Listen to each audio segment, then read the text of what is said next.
any food that we've left over, there's a homeless food run that goes down there. We all go to them. Whoever needs it won't go to waste. But the sport's incredible. People just keep coming.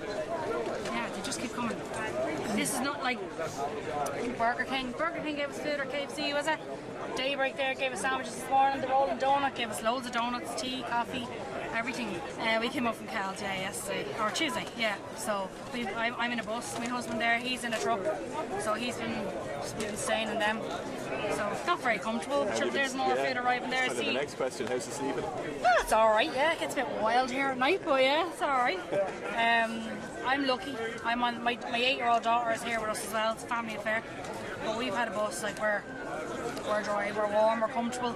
There's some people actually sleeping in their tractors, like that can't be comfortable in a chair, you know what I mean? So we're lucky, like that. But hopefully it's resolved today and I can go home. I actually have a small business myself that I have to get back to, aside from driving a bus, that I'm closing down in 4 weeks' time because I can't afford to run it anymore. What's the business? It's a bakery. My costs have gone up by about 300%. 300%, it's crazy. So I'm closing that down in 4 weeks' time.